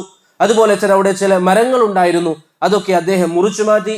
സെയ്ദ് ബിനുൽ ഖത്താബ് റളിയല്ലാഹു അൻഹുവിന്റെ പേരിൽ ചേർത്തപ്പെടുന്ന ഒരു ഖബർ ആ പ്രദേശത്തുണ്ടായിരുന്നു, അത് അദ്ദേഹം തകർത്തു. ഇങ്ങനെ ഖബറിനെ ആരാധിക്കുന്നത്, മരങ്ങളെ ആരാധിക്കുന്നത്, ഷിർക്കിന്റെ എല്ലാവിധ ശആയിറുകളെയും മുഹമ്മദ് ബിൻ അബ്ദുൽ വഹാബ് റഹിമഹുല്ലാഹ് ഭരണാധികാരിയുടെ സഹായത്തോടുകൂടി തകർത്തു. തൗഹീദിന്റെ ദഅവത്തുമായി അദ്ദേഹം മുന്നോട്ടേക്ക് പോയി. ഈ സമയം അൽ ഇഹ്സ എന്ന് പറയുന്ന പ്രദേശത്ത്, ദമാം ഭാഗത്തുള്ള അൽ ഇഹ്സ എന്ന് പറയുന്ന പ്രദേശം ഭരിച്ചിരുന്ന Sulaiman bin Muhammad al Khalidi എന്ന് പറയുന്ന ഭരണാധികാരി, അദ്ദേഹത്തിന് മുഹമ്മദ് ബിൻ അബ്ദുൽ വഹാബിന്റെ ദഅവത്തിനെ ഇഷ്ടമായിരുന്നില്ല. മുഹമ്മദ് ബിൻ അബ്ദുൽ വഹാബിന്റെ ദഅവത്തിനെ അദ്ദേഹത്തിന് ഇഷ്ടമായിരുന്നില്ല. ആളുകളൊക്കെ അദ്ദേഹത്തിന്റെ അരികിൽ ചെന്ന് മുഹമ്മദ് ബിൻ അബ്ദുൽ വഹാബിനെ കുറിച്ച് മോശമായി പറഞ്ഞു. അദ്ദേഹത്തിന് എല്ലാ സൗകര്യങ്ങളും ഒരുക്കി കൊടുക്കുന്ന ഉസ്മാൻ ബിൻ ഹമദിനെ കുറിച്ചും വളരെ മോശമായ അഭിപ്രായങ്ങൾ പറഞ്ഞു.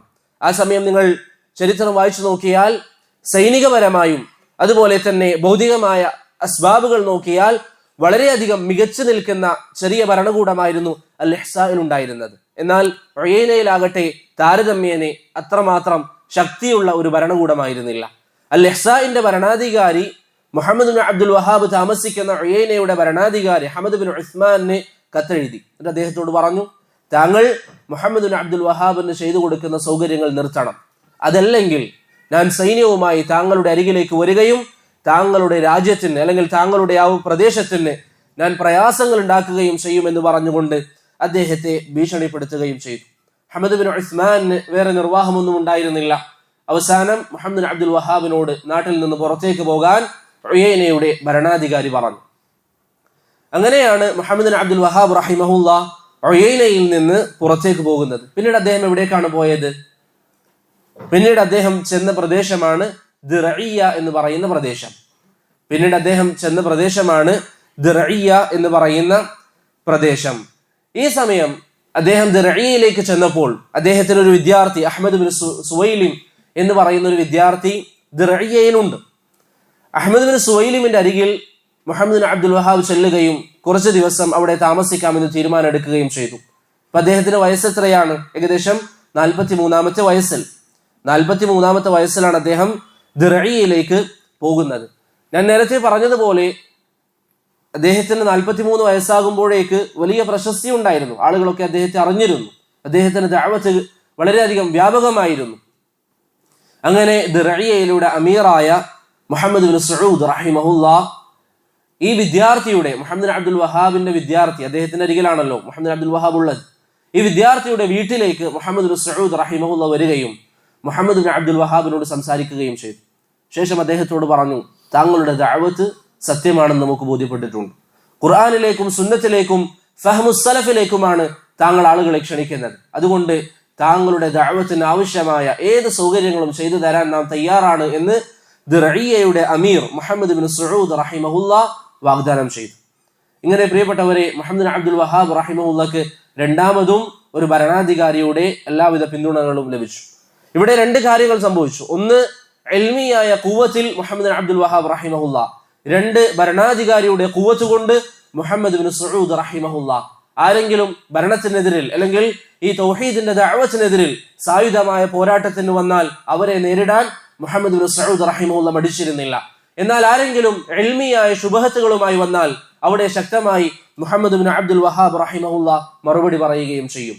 അങ്ങനെ മുഹമ്മദ് ബിൻ സഊദിന്റെ ഭരണകൂടത്തിന്റെ കീഴിൽ മുഹമ്മദ് ബിൻ അബ്ദുൽ വഹാബ് റഹിമഹുല്ലാഹ് തൗഹീദിന് വേണ്ടി എഴുതാൻ വേണ്ടി തുടങ്ങി. ആളുകൾക്കൊക്കെ കത്തുകൾ അയക്കാൻ വേണ്ടി തുടങ്ങി. ഓരോരോ പ്രദേശത്തുണ്ടായിരുന്ന ഭരണാധികാരികൾക്ക് നബി സല്ലല്ലാഹു അലൈഹി വസല്ലമ തങ്ങളുടെ സനനനുസരിച്ച് പ്രവാചകൻ ചെയ്തതുപോലെ ഓരോരോ പ്രദേശത്തുള്ള ഭരണാധികാരികൾക്ക് മുഹമ്മദ് ബിൻ അബ്ദുൽ വഹാബ് റഹിമഹുല്ലാഹ് തൗഹീദ് പറഞ്ഞുകൊണ്ട്, ഈ ആശയം സ്വീകരിക്കണമെന്ന് പറഞ്ഞുകൊണ്ട് അദ്ദേഹം കത്തുകൾ എഴുതാൻ വേണ്ടി തുടങ്ങി. അദ്ദേഹത്തിന്റെ ദഅവത്ത് വ്യാപിച്ചു. ആളുകളൊക്കെ ധാരാളമായി സ്വീകരിക്കാൻ വേണ്ടി തുടങ്ങി.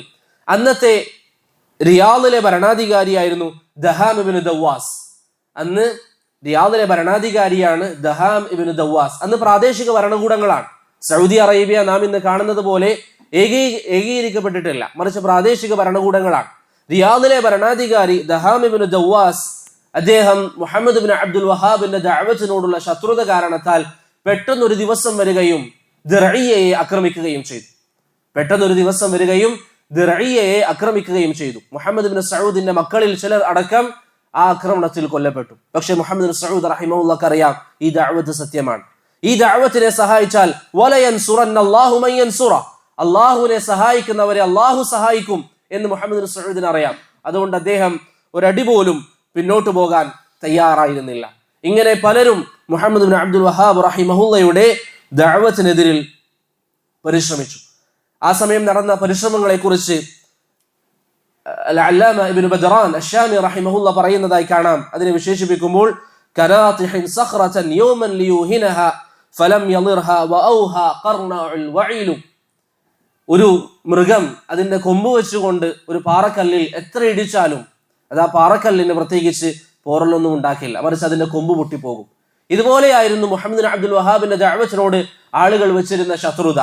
ആരൊക്കെ വന്ന് പരിശ്രമിച്ചാലും ആളുകൾ മുഹമ്മദ് ബിൻ അബ്ദുൽ വഹാബിന്റെ ദഅവത്ത് സ്വീകരിക്കാൻ വേണ്ടി തുടങ്ങി. അങ്ങനെ മുഹമ്മദ് ബിൻ അബ്ദുൽ വഹാബ് റഹിമഹുല്ലാഹ് അദ്ദേഹത്തിന്റെ കത്തുകൾ, അദ്ദേഹത്തിന്റെ എഴുത്തുകൾ ധാരാളമായി തുടർന്നു.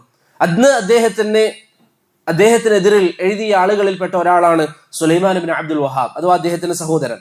മുഹമ്മദ് ബിൻ അബ്ദുൽ വഹാബിന്റെ സഹോദരൻ സുലൈമാൻ ബിൻ അബ്ദുൽ വഹാബിന് ചില പിഴവുകൾ ഉണ്ടായിരുന്നു, അഖീദയിലും മറ്റും ചില തെറ്റുകൾ ഉണ്ടായിരുന്നു. അങ്ങനെ സുലൈമാൻ ബിൻ അബ്ദുൽ വഹാബ് അടക്കം മുഹമ്മദ് ബിൻ അബ്ദുൽ വഹാബിന് കത്തെഴുതി, അദ്ദേഹത്തെ എതിർത്തുകൊണ്ട് എഴുതി. ഇതിനൊക്കെ ഇൽമിയായി മുഹമ്മദ് ബിൻ അബ്ദുൽ വഹാബ് റഹിമഹുല്ലാഹ് മറുപടി പറയുകയും ചെയ്തു. അന്ന് നജ്ദ് ഭാഗത്ത് ജീവിച്ചിരുന്ന ഒരു വ്യക്തിയാണ് Muhammad bin Abdullah ibn Fairuz. Muhammad ibn Abdullah ibn Fairuz എന്ന് പറയുന്ന ഒരു ആലിം അന്ന് നജ്ദ് ഭാഗത്ത് ജീവിച്ചിരുന്നു. അന്ന് അദ്ദേഹം മുഹമ്മദ് ബിൻ അബ്ദുൽ വഹാബിന്റെ വിഷയത്തിൽ ചില ശുബഹത്തുകളുമായി അദ്ദേഹം ഒരു ലേഖനം എഴുതി. അതിന് മുഹമ്മദ് ബിൻ അബ്ദുൽ വഹാബ് റഹിമഹുല്ലാഹ് എഴുതിയ മറുപടിയാണ് കശ്ഫ് ശുബഹാത്ത് എന്ന പേരിൽ പിൽക്കാലഘട്ടത്തിൽ അറിയപ്പെട്ടത്. അതിന് അദ്ദേഹം എഴുതിയ മറുപടിയാണ് കശ്ഫ് ശുബഹാത്ത് എന്ന് പറയുന്ന കിതാബായി പിന്നീട് അറിയപ്പെട്ടത്.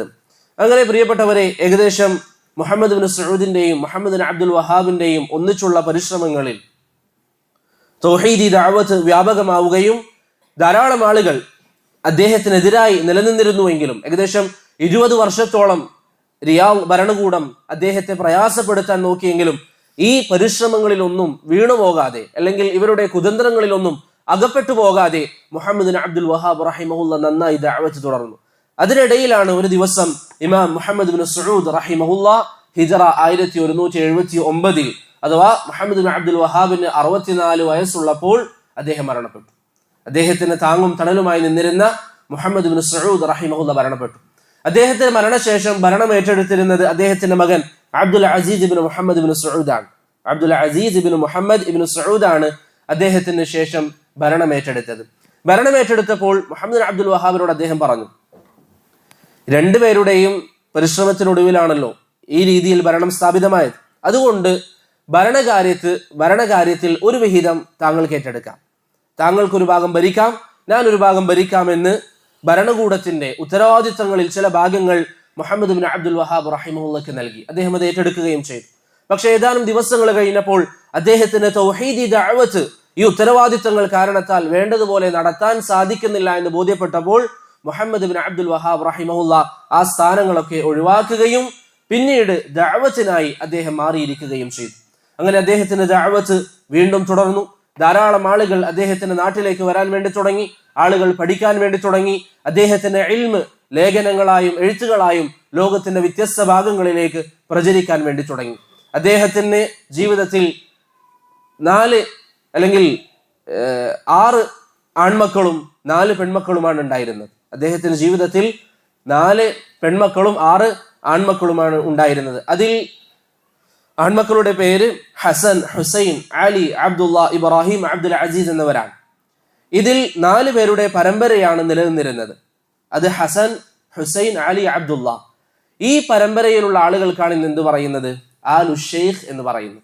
ഇപ്പൊ സൗദിയിലെ മുഫ്തിയുടെ പേരിന്റെ അവസാനത്തിൽ എന്ത് കാണും? ആലു ഷെയ്ഖ് എന്ന് കാണും.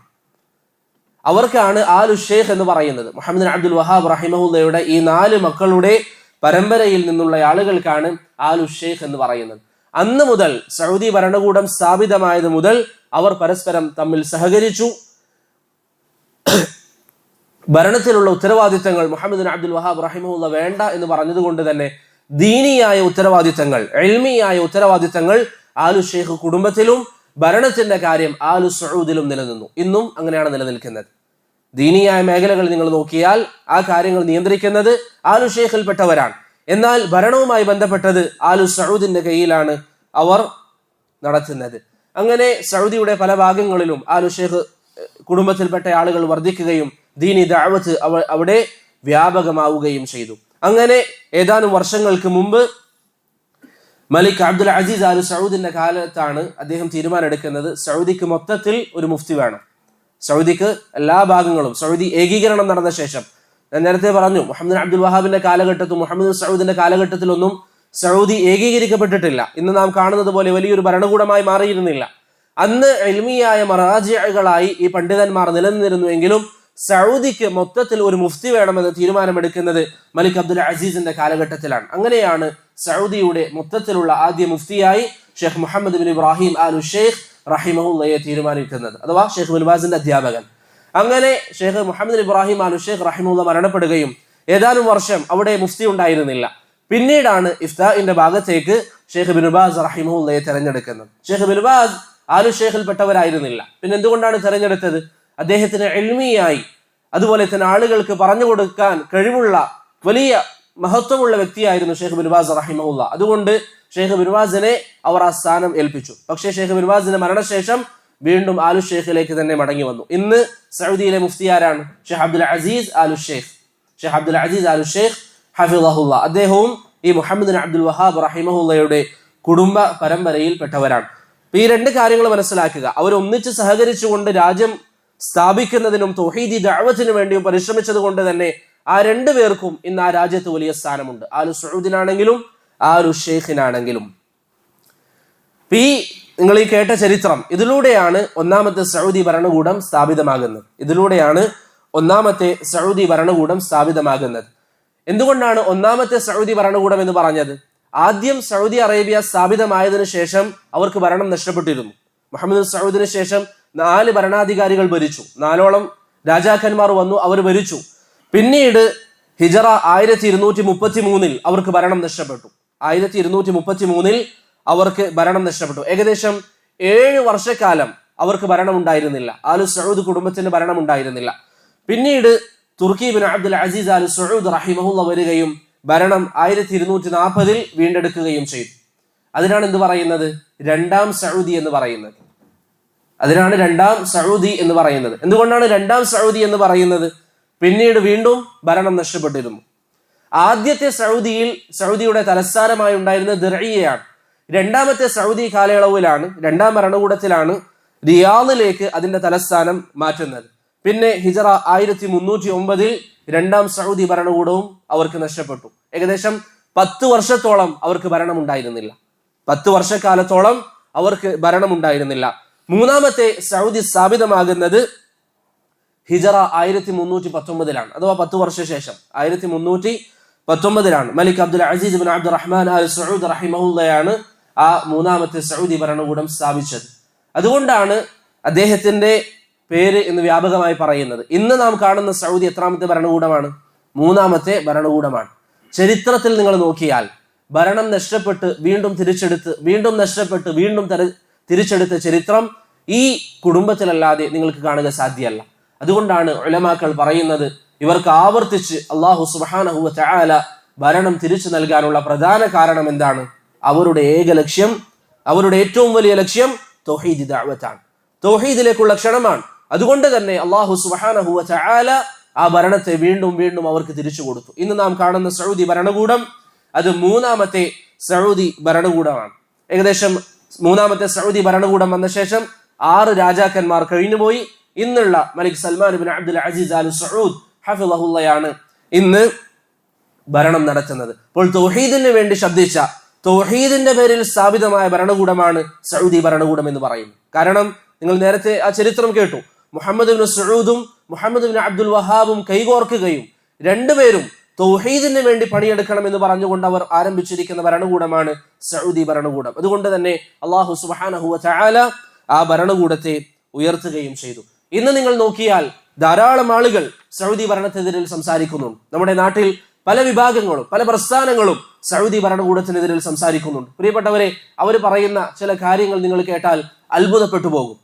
എന്തുകൊണ്ടാണ് അവർ പറയുന്നു സൗദിയിൽ ഇന്ന തെറ്റുകളുണ്ട്, സൗദിയിൽ ഇന്ന കുറവുകളുണ്ട്? അതെ, ശരിയാണ്, ചില കുറവുകളുണ്ട്. നബി സല്ലല്ലാഹു അലൈഹി വസല്ലമ തങ്ങൾ പറഞ്ഞതായി കാണാം, ഓരോരോ ദിവസവും കഴിയും തോറും ഈ ഭൂമിയിൽ ഫിത്നകൾ വർദ്ധിച്ചുകൊണ്ടിരിക്കും. പക്ഷേ സൗദിയിൽ നിലനിൽക്കുന്ന തൗഹീദ് എന്ന് പറയുന്ന ഈ ഹസന, ഏറ്റവും വലിയ നന്മ, സൗദി ഉയർത്തി കാണിക്കുന്നത് പോലെ വേറെ ഏത് ലോകത്തുള്ള രാജ്യമാണ് ഉയർത്തി കാണിക്കുന്നത്? അതുകൊണ്ട് തൗഹീദിലേക്ക് ആളുകളെ ക്ഷണിക്കുന്ന, ഖുർആനും സുന്നത്തുമാണ് നമ്മുടെ ഒന്നാമത്തെ മാനദണ്ഡം എന്ന് പ്രഖ്യാപിക്കുന്ന ഏക രാജ്യം ഇന്ന് ഭൂമിയിൽ നിലനിൽക്കുന്നത് സൗദി അറേബ്യയാണ്. അതുകൊണ്ടാണ് ഷെയ്ഖ് ഇബ്നു ബാസ് റഹിമഹുല്ലാഹ് പറഞ്ഞത്, സൗദി അറേബ്യയിൽ തെറ്റുകളില്ല എന്ന് നാം പറയുന്നില്ല, പക്ഷേ സൗദിയേക്കാളും നല്ലൊരു രാജ്യം നിങ്ങൾ എനിക്ക് കാണിച്ചു തരും. അതുകൊണ്ട് പ്രിയപ്പെട്ടവരെ, സൗദി അറേബ്യ സ്ഥാപിതമായത് മുഹമ്മദ് ബിൻ സഊദും മുഹമ്മദ് ബിൻ അബ്ദുൽ വഹാബും തൗഹീദിന്റെ പേരിൽ കൈകോർത്തുകൊണ്ടാണ്. സ്വന്തം മക്കളെ വരെ തൗഹീദിന് വേണ്ടി മുഹമ്മദ് ബിൻ സഊദ് റഹിമഹുല്ലാഹ് നഷ്ടപ്പെട്ടിട്ടുണ്ട്. കാരണം തൗഹീദി ദഅവത്ത് നടത്തിയതിന്റെ പേരിലാണ് റിയാദിലെ അമീർ വന്നുകൊണ്ട് മുഹമ്മദ് ബിൻ സഊദിനെ ആക്രമിച്ചത്. അതിലാണ് അദ്ദേഹത്തിന്റെ മക്കൾ മരണപ്പെടുന്നത്. അത്രയും അധികം തൗഹീദിന് വേണ്ടി പരിശ്രമിച്ചവരാണ് മുഹമ്മദ് ആലു സഊദ് എന്ന കാര്യം നാം മനസ്സിലാക്കുക. ഇന്നും അല്ലാഹു സുബ്ഹാനഹു വ തആല ആ ഭരണകൂടത്തിലൂടെ തൗഹീദ് ഉയർത്തുന്നു എന്നുള്ളത് ഏതൊരാൾക്കും ഒരു സംശയവുമില്ലാതെ മനസ്സിലാകുന്ന കാര്യമാണ്. സൗദിയിൽ എവിടെയും ഷിർക്കിന്റെ അടയാളങ്ങൾ നിങ്ങൾക്ക് കാണുക സാധ്യമല്ല. സൗദിയിൽ എവിടെയും അല്ലാഹു അല്ലാത്തവരെ ആരാധിക്കുന്ന ഒരു സമ്പ്രദായം നിങ്ങൾക്ക് കാണാൻ സാധ്യമല്ല. സൗദിയിൽ എവിടെയും ഷിർക്കിന്റെ പ്രചാരണം അനുവദിച്ചതായി നിങ്ങൾക്ക് കാണാൻ സാധിക്കുകയില്ല. സൗദിയിൽ എവിടെയും ബിദ്അത്തിനെ ഉയർത്തിപ്പിടിക്കുന്നില്ല. മറിച്ച് തൗഹീദിലേക്ക്, സുന്നത്തിലേക്ക് സൗദിയുടെ ഭരണഘടന നിങ്ങൾ നോക്കിയാൽ അതിന്റെ ദുസ്തൂറിന്റെ ഒന്നാം ഭാഗം ഖുർആനും സുന്നത്തുമാണ് നമ്മുടെ അടിസ്ഥാനം എന്നുള്ളതാണ്. ഇന്നും കഴിഞ്ഞ ദിവസമടക്കം അള്ളാഹുവിന്റെ ദീനിന്റെ ഹുദൂദുകളും ഖിസാസും നടപ്പിലാക്കിയ ഭരണകൂടമാണ് സൗദി അറേബ്യ എന്ന് പറയുന്ന ഭരണകൂടം. അത് സ്ഥാപിതമായ കാര്യം തൗഹീദിന്മേലാണ്, അത് സ്ഥാപിതമായിരിക്കുന്നത് തൗഹീദിന്മേലാണ്. അള്ളാഹു സുബ്ഹാനഹു വ തആല അതിനെ ഇസ്സത്തിൽ ഇനിയും വർഷങ്ങളോളം നിലനിർത്തുമാറാകട്ടെ. അടുത്തൊരു കാര്യം ഇൻഷാ അല്ലാഹ് അതുകൂടി പറഞ്ഞ് നമുക്ക് കിതാബിലേക്ക് പ്രവേശിക്കാം. ചില ആളുകൾ സൗദി ഭരണകൂടത്തിനെതിരിലും മുഹമ്മദ് ബിൻ അബ്ദുൽ വഹാബ് റഹിമഹുള്ളയുടെ ദഅവത്തിനെതിരിലും സംസാരിക്കുമ്പോൾ പറയുന്നൊരു വിഷയമാണ്, തുർക്കികൾ അവരായിരുന്നു നജിദ് ഭരിച്ചിരുന്നത്, അല്ലെങ്കിൽ ഉസ്മാനികളാണ് നജിദ് ഭരിച്ചിരുന്നത്. അവർക്കെതിരിൽ മുഹമ്മദ് ബിൻ അബ്ദുൽ വഹാബ് അല്ലെങ്കിൽ മുഹമ്മദ് ബിൻ സഊദ് റഹിമഹുള്ള യുദ്ധം നടത്തിക്കൊണ്ടാണ് ഭരണം പിടിച്ചെടുത്തത് എന്ന് ചില ആളുകൾ ശുബഹത്തായി പറയുന്നതായി നിങ്ങൾക്ക് കാണാം. അവർ പറയും ഉസ്മാനികളുടെ കയ്യിലായിരുന്നു ഭരണം, ഷെയ്ഖ് മുഹമ്മദ് ബിൻ സഊദ് റഹിമഹുല്ല അദ്ദേഹം ഭരണം പിടിച്ചെടുത്തതാണ്. ഇവിടെ നിങ്ങൾ നോക്കിയാൽ പ്രിയപ്പെട്ടവരെ, നജ്ദ് എന്ന് പറയുന്ന പ്രദേശം അഥവാ മുഹമ്മദ് ബിൻ സഊദും മുഹമ്മദ് ബിൻ അബ്ദുൽ വഹാബ് റഹിമഹുല്ലയും ജീവിച്ചിരുന്ന നജ്ദ് എന്ന് പറയുന്ന പ്രദേശം നബി സല്ലല്ലാഹു അലൈഹി വസല്ലമയുടെ കാലഘട്ട ശേഷം, ഖുലഫാഉകളുടെ ഭരണകൂടത്തിന് ശേഷം ഉമവി ഭരണകൂടം വന്നപ്പോൾ, ഉമവി ഭരണകൂടം അഥവാ മുആവിയ ബിൻ അബി സുഫിയാൻ റളിയല്ലാഹു അൻഹുവിന്റെ നേതൃത്വത്തിൽ ഉമവി ഭരണകൂടം സ്ഥാപിതമായപ്പോൾ നജ്ദ് എന്ന് പറയുന്ന പ്രദേശം അൽ ഇഹ്സാഇന്റെ ഭാഗമായിരുന്നു. അൽ ഇഹ്സാഇന്റെ ഭരണാധികാരികളാണ് നജ്ദിനെയും ഭരിച്ചുകൊണ്ടിരുന്നത്. പിന്നീട് ഏതാനും വർഷങ്ങൾ അങ്ങനെ കഴിഞ്ഞുപോയി. അല്ലാമ മഹ്മൂദ് ഷാക്കിർ അദ്ദേഹത്തിന്റെ ജസീറത്തുൽ അറബ് എന്ന കിതാബിൽ പറയുന്നത് പോലെ പിന്നീട് അബ്ബാസി ഭരണകൂടം നിലവിൽ വന്നു. അബ്ബാസി ഭരണകൂടം നിലവിൽ വന്നു. അബ്ബാസി ഭരണകൂടത്തിന്റെ ആദ്യ കാലഘട്ടത്തിൽ നജ്ദ് അബ്ബാസി ഭരണകൂടത്തിന് കീഴിലായിരുന്നു.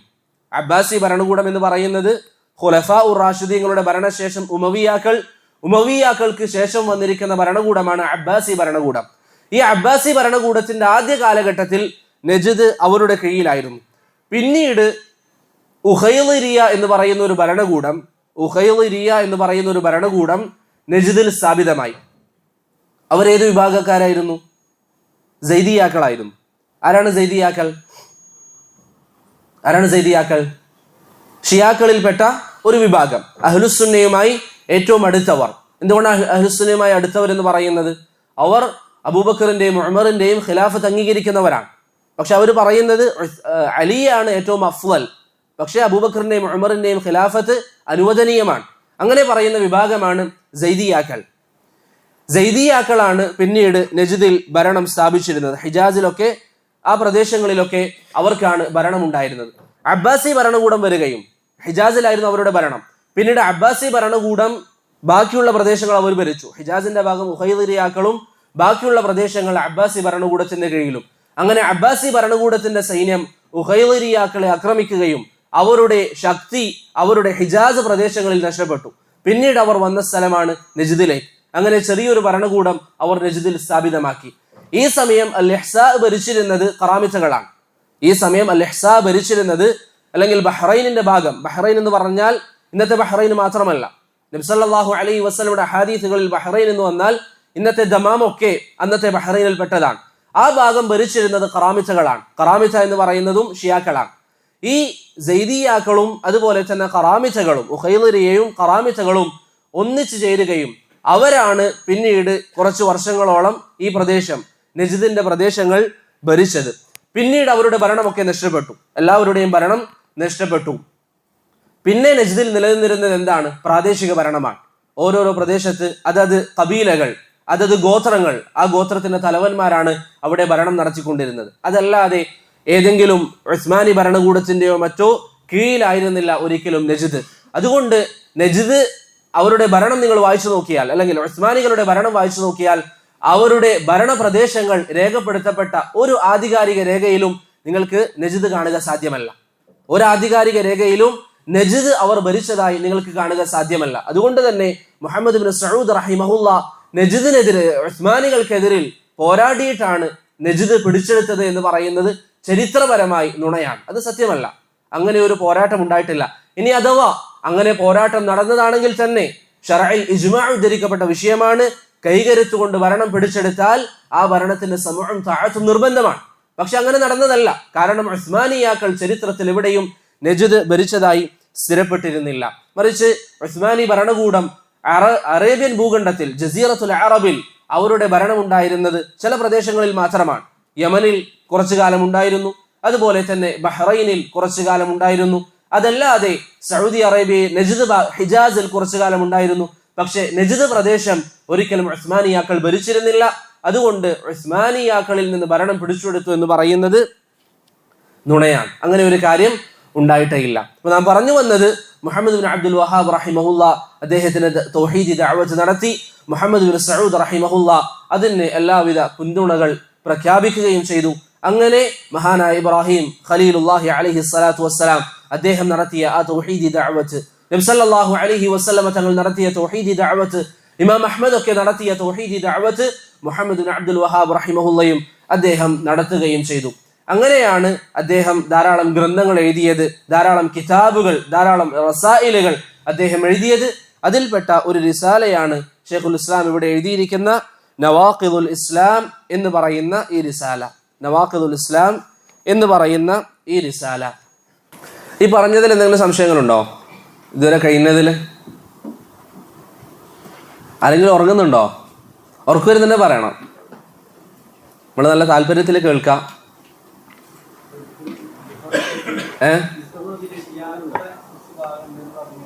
ഷിയാക്കളെ ഇപ്പൊ ഉണ്ട്. ഷിയാക്കൾക്ക് മുൻഗണന എന്നല്ല, ഷിയാക്കൾ അവിടെ താമസിക്കുന്നുണ്ട്. ഖതീഫ് പ്രദേശത്തും അതുപോലെ തന്നെ മദീനയിലൊരു ഭാഗത്തൊക്കെ ഷിയാക്കൾ താമസിക്കുന്നുണ്ട്. പക്ഷെ അവരുടെ ആശയത്തിലേക്ക് ആരെയും ദഅവത്ത് നടത്താൻ പാടില്ല. അങ്ങനെ ഒരു കാര്യം അവർക്ക് അവിടെ അനുവാദമില്ല. ഷിയാക്കൾക്ക് എന്ന് മാത്രമല്ല, ഇഖ്വാനുൽ മുസ്ലിമീന്, ജമാഅത്തു തബ്ലീഗിന്, സൂഫിയാക്കൾക്ക് എല്ലാവർക്കും അവർക്ക് ദഅവത്ത് നടത്താനുള്ള ഒരു സ്വാതന്ത്ര്യവും ഇന്ന് സൗദി അറേബ്യയിൽ അൽഹംദുലില്ലാഹ് ഇല്ല. പക്ഷേ ഒളിഞ്ഞും മറഞ്ഞൊക്കെ ആളുകൾ പലതും നടത്തുന്നുണ്ട്. പക്ഷെ പരസ്യമായി ദഅവത്ത് നടത്താൻ അഹ്ലുസുന്നക്ക് മാത്രമേ അവിടെ അനുമതിയുള്ളൂ. എത്രത്തോളം എന്ന് പറഞ്ഞാൽ സൂഫികൾക്കെതിരെ ലാസ്റ്റ് സൗദി നടപ്പിലാക്കിയിരിക്കുന്ന നിയമം ട്വിറ്റർ അക്കൗണ്ട് പോലും, എക്സിൽ പോലും അവർക്ക് ഉപയോഗിക്കാൻ അനുമതി നിഷേധിച്ചു. ഈ രൂപത്തിൽ തൗഹീദി ദഅവത്ത് മാത്രം സ്ഥാപിക്കാൻ വേണ്ടി അൽഹംദുലില്ലാഹ് സൗദി ഭരണകൂടം ഇന്ന് ശ്രമിക്കുന്നുണ്ട്. അതുകൊണ്ട് ഷിയാക്കൾ പണ്ട് മുതലേ താമസിച്ചിരുന്ന ഷിയാക്കൾ മദീനയുടെ ചില ഭാഗങ്ങളിലും ഖതീഫ് ഭാഗങ്ങളിലൊക്കെ താമസിക്കുന്നുണ്ട്.